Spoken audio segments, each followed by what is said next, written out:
உன்னத தேவனாம் ஆண்டவர் இயேசு கிறிஸ்து நாமத்தில் உங்களை வாழ்த்துகிறேன்.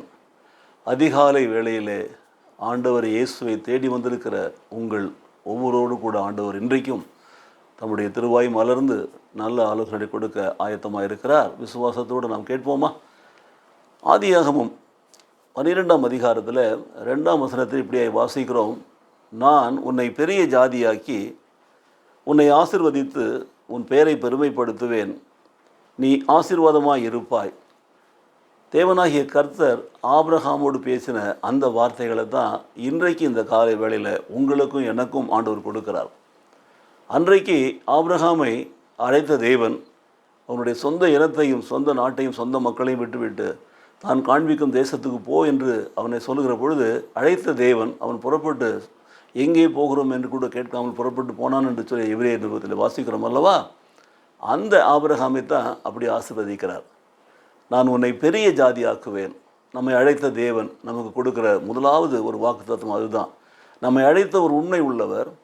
அவர் நம்மை ஆசீர்வதித்து நம்மை பெரிய ஜாதியாக ஆக்குகிறாராம். சந்ததியை ஆசீர்வதிக்கிறார். சந்ததி சந்ததியாய் தேவனை சேவிக்கும்படி பிள்ளைகளையும் கொடுத்து ஆசீர்வதிக்கிறார். ஒன்று. ரெண்டாவது, உன்னை ஆசீர்வதித்து என்று சொல்லப்பட்டிருக்கிறது.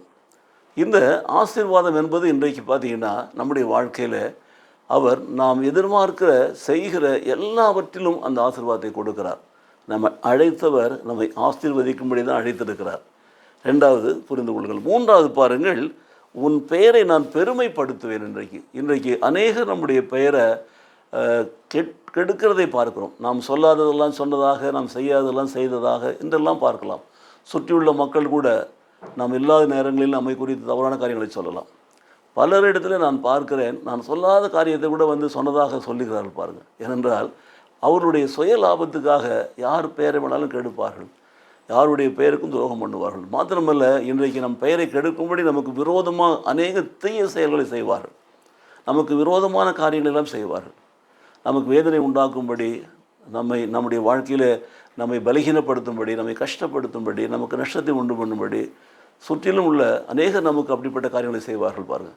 அப்போது பெயரை கெடுக்கிறார்கள், நமக்கு விரோதமான காரியங்களை செய்கிறார்கள். ஏன் இன்னும் சொல்லப்போனால் இப்படிப்பட்ட சில செய்வனைகள், மந்திரங்கள், தந்திரங்கள் போன்ற காரியங்களை கூட செய்வார்கள். சாபங்களை கூட கொண்டு வருவார்கள். ஆனால் வேதம் தெளிவாய் சொல்லுகிறது, உன் பெயரை நான் பெருமைப்படுத்துவேன். ஆபிரகாமை ஆசீர்வதித்த தேவன் அவன் பெயரை பெருமைப்படுத்தினார். ஆபிரகாம் எப்படி ஆசீர்வதிக்கப்பட்டான்? நான் ஆபிரகாமின் தேவன் என்று சொல்லும் அளவுக்கு அடிக்கடி பழைய ஏற்பாட்டில் யெகோவா தேவனும் புதிய ஏற்பாட்டில் இயேசு கிறிஸ்துவும் அவனுடைய பெயரை பயன்படுத்தியிருக்கிறார்கள்.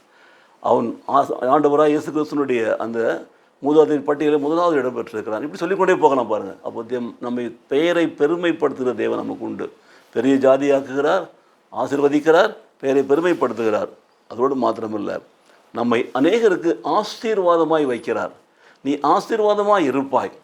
You will be a blessing to many people in the world. பார்த்தீங்களா?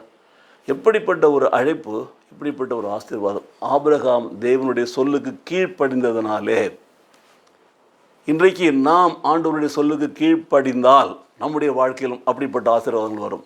கர்த்தருடைய கட்டளைகளை கீழ்ப்படிந்து நடந்தால் அவர் நம்ம என்ன பண்ணுவார்? பெரிய ஜாதியாக்குவார், நம்மை ஆசீர்வதிப்பார், நம் பெயரை பெருமைப்படுத்துவார், நம்மை மற்ற மக்களுக்கு ஆசீர்வாதமாய் வைப்பார்.